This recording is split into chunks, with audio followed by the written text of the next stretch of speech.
Hey, what's up, everybody? This is the Reluctant Nabi back again. And basically, what we're going to do is there was a video I put up about Goldman Sachs and how I said that it was an attempt at really doing in the so-called black family in the United States, utterly destroying it, utterly.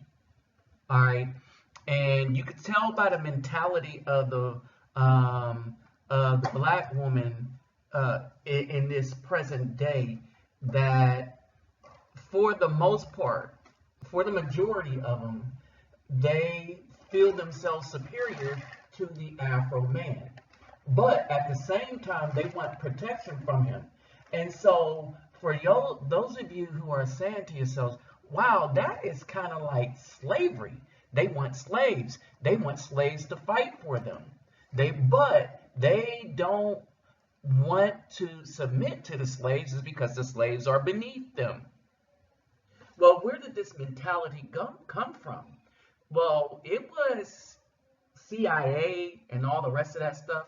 And you could see the split for what it was in the 70s. All right. But the question you must ask is, in modern day, when Goldman Sachs says that they're going to take $10 billion and give it to 1 million black women only for the good of the community, is it really for the good of the community? As a matter of fact, this is what welfare was, where they gave money only to the black woman so long as she got rid of the man. All right. Now that they've successfully got her to destroy her home and destroy the children by eliminating fathers from out of the lives of Afro children, that had a cascade effect onto the Caucasian community, but they're going to try to build up the nuclear family with the Caucasians. The Hispanics they couldn't get to because their women wasn't playing that. But they saw and they see on a daily basis that maybe the loyalty of the black woman can be given to the highest bidder instead of the community, instead of the family. Is this what this is about? Is Goldman Sachs doing the most racist thing done by a white U.S. corporation? All right, let's take a deeper look at what's really going on here. All right, first let me greet everybody. Dog, Ola Oi to the main Vasaslos, Bonjour mes amis, Kedabawani Konnichiwa, Ni hao ni ama, Sani Bonani, Jambo Herbaigani, Assalamu alaikum, Shalom, Kamusta ka, Kamusta Pukayo, Talafa Laba Soy Fua. All right. Now, we're going to break this down, but first, I'm getting back on it. So let me remind you, my PayPal me and my Cash App is in the description box. If you like the things that I'm doing for the communities in the diaspora and you would wish to donate, you could do it then. But remember, you take care of yourself and family first before you donate to anyone. All right? And so, but any donation would be appreciated. So basically, thanks in advance for those that could, but really easy for you to get the thumbs up. So while you're looking at this right now, just click the thumbs up button. If you haven't subscribed, even if you have subscribed, y'all know that YouTube ghosts my subscribers on a regular. So check and make sure you're still subscribed so that you can get the content. All right. So, with that said, let's get into everything. Goldman Sachs commits $10 billion in investment capital and $100 million in philanthropic capital to impact the lives of 1 million black women only. Why would somebody interested in doing something for the Afro community only be interested in black women? Okay, so this is what you see in black and white is from a study. We'll get into that in a minute. But what the Goldman Sachs have done is now they're calling black women the breadwinner, essential workers, caregivers, mothers, entrepreneurs. These white men completely eliminated and want to eliminate the Afro man who is the protector, the actual provider, the actual backbone of a family. They want to make sure that the black woman keeps him eliminated. Why? It gives them access to all those in the family that is absence of an Afro man. All right. Remember, the children do the worst in families run by the solo black women. They do the worst. They are more likely to go to jail. They are less likely to do well in school. They are less likely to do well in society. And Goldman Sachs and these Caucasian men know this, right? And so when we look at supremacy, the CIA, the FBI of the 60s, they wanted to get rid of Afro leaders, the COINTELPRO papers. And then Gloria Steinem, along with other black women, she was a CIA operative. All right, and some of y'all seen the video interview that I have of her admitting that. All right, and so what these people are doing is, in my view, if you only help just the black woman, because you know it has wreaked havoc, and you have to know this because all the stats are out. So why would you do this only for the black women? All right, here's the other thing. Is the salary of the black man so far ahead of the black woman that she needs the help? Right? And so they go, with 20 years history invested in black communities, they haven't invested in black community. Okay? We've seen firsthand how to access capital tools for black women and their communities. So the community does not belong to everybody, the children. It doesn't belong to the Afro men. They are only interested in the black woman. Why? Because they're buying her out. They're buying her loyalty. They are buying her soul. Why? Because welfare work, they've heard the talking points. I don't need no man. I'm a boss bee. I'm the most educated. I can run my own business. While at simultaneously, but the black man, the only thing they need to protect us, even though we don't want to create children with them, even though we don't want a relationship with them, they owe us their protection. That's their belief as black women. They've heard this. They say, okay, we can finally grind this community to dust. Because you get rid of the men and black women stop having children. Guess what? The whole black race in the United States go extinct. At least the ones they had in slavery. Why is this important? If no one is around, or not, if only a few are around, then you could pay them for that, but you will have destroyed the very people whose land you took, whose bodies you destroyed. And you can finally have nobody crying out saying how unrighteous and unjust these corporations were that for chattel slavery, and that it was different. And so long as we exist, we prove that. So they're getting the black woman to do their dirty work for them. Now, here's the crazy thing. 4 million households depend on black women's salary to survive. That's 4 million households, right? Here's the thing. There are more than 4 million black women households. So what about the brothers, right? A black woman's paycheck is often essential to her family's well-being. In fact, they are more than twice likely as white women to be their family's primary breadwinner. So they're comparing her to white women, right? According to the Centers for American Progress, black women head nearly 4 million family households in the U.S., and roughly 1 in 4 of those households live below the poverty line. Okay, so what's the easiest thing? Black women need to repent for the damage that they've done to the household and to the Afro men, and they need to, but they're not going to do that. And so long as the supremacists keep throwing money at them like this, in their heads, they think they're the only ones that matter. And now you see the wickedness that's going on here.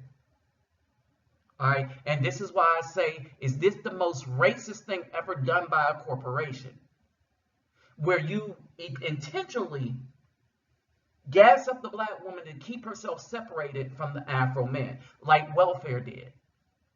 Imagine if the pay gap were eliminated. If black women earned the same median annual wage as a white non-Hispanic man. Pay attention to that. Why are they comparing her to the non-Hispanic man? All right. And so this is according to the National Partners for Women and Families. So these are women. They are equating the black woman. They're saying that she needs to make what the white man is making. Why would this be? All right, let's look a little deeper.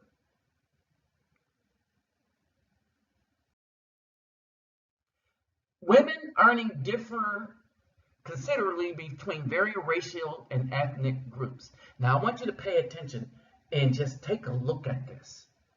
In all but one of the major racial and ethnic groups, women earn less than men of the same race or ethnicity. Guess what group that is? The size and nature of the gender disparity varies significantly amongst racial and ethnic groups. In the fourth quarter of 2021, Asian Americans had the most significant gender income inequality, but Asian Americans are not complaining about that. All right, it's because what everybody earns, they bring into the family. That's why they are the richest group in America, men and women, right? So that's the Asian Americans, right? And they go into this. Whites, they have an income inequality thing, and white women are complaining about it. All right. Hispanic women aren't complaining either, and there's a gender income disparity, 6,000, with Hispanic men earning about 44,000, right? But everything comes into the household. So the Hispanic women bring her stuff in to the Hispanic men, and they get it together as a family. So they're not complaining about it. The only two people complaining about a wage gap is the white woman and the black woman. Well, here's the catch. Here's the big fig Newton, right? As Scribe used to say, baptized and scribe. This gender gap disappears among African American. Both African American men and African American women make about 42,000 over 52 weeks. The black woman is at parity with the Afro man. And so this is why they use the argument that she's not making as much as a white man. No group is making as much as the white man but the Orientals. Period. So why are they now trying to lift her up when she and the Afro man, who is a minority group, the Afro man is the most minority group of the Hispanic, whites, and so-called black men. All right. So if we're the most minority, why are they only doing stuff for the black woman? Because they want to get rid of the Afro man, the Afro family, completely. And they know they can do it if they weaponize the black woman against the entire community. Because it's been working like a charm, haven't it? All right. And so here it is, her money. All right. And so this is the screenshot of where this is coming from.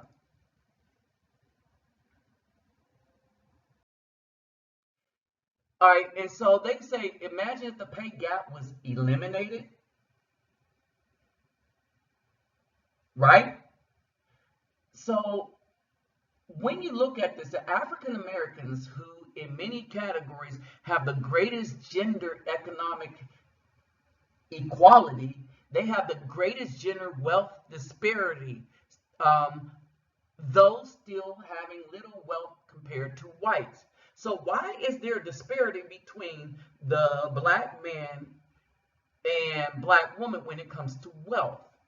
It comes down to spending. Single black men's median wealth is $10,100 compared to single black women's median wealth of $1,700. Okay, if she has a bachelor's degree and she's a single black woman, she has a negative 11,000 to zero. Okay, if she has no degree, she has a net wealth of $0 to $5. All right, and so why is this? It comes down to one thing, y'all. This thing it comes down to is spending. The best way to eliminate wealth is to give the money to the black woman. She's been spending it on hair. In these articles here, if you go and I'll put the articles, you saw the herd thing, go and look at it, right? They'll tell you she spends most of her money on aesthetics for her body, not on the family, not on that. The Afro man usually saves his money up for big things and spends on his family. The black woman don't spend on her family, right? And so this is why you have to save yourselves, Afro men. You really have to save yourselves and your wealth, because the black woman is being weaponized against us by the Democratic government and these corporations. They smell blood in the water, and they smell the fact that they can pay them off through all these things, through all these loan forgiveness and stuff like that. They can pay them for their loyalty, because their loyalty can be bought by the highest bidder. They have no loyalty to the Afro family, not even their own children, not even their own community, and hell for sure, not the Afro men. No loyalty. Even when they get into a relationship with them, they come in as combatants in most cases. And if you are a sister looking at this, oh, they are going to target the hell out of you. Because how dare you stand up for righteousness as a sister, right? And that's who we protect. We protect the sisters. But understand, we are about to be betrayed, and pay attention to what women think they are all this because they got money from the white man. Remember, these things aren't earned. They're not earned through the family thing where you built up the family business. These are things that are given to them to betray the Afro family and subdue it. So when I asked that question at the beginning, is this the most racist thing that a corporation has done? It's starting to really, really look at it the same way that welfare was a racist thing. Get the man out of the house. They are very strategic in how they're doing things. They want to get rid of us because so long as we exist as a people, we are evidence of the heinous and wickedness that this government has wrought on a group of human beings. So in order to get rid of the history, they got to get rid of us. Understand this. You got a bunch of women gassed up. You got them still laughing. You got them saying they're divesting. There's proving that they will divest if white people give them that golden parachute, the corporations. They'll take it and they'll try to destroy the community. Try to, they will, on behalf of them. That's why we need to have a go plan. And for the brothers that got real sisters, they got to be a part of that go plan. And you sisters, if you with a brother that see what's going on, yeah, you need to just pay attention, be cool, and follow his lead. So that when it's time to go, you can go to a place of safety where you won't be attacked by these who's going to betray the entire community. With that said, oh, and to you D-police simps and pimps and wannabe dating coaches, this is a no D-policing zone. F y'all and the boat y'all came in on. With that said, I'm out.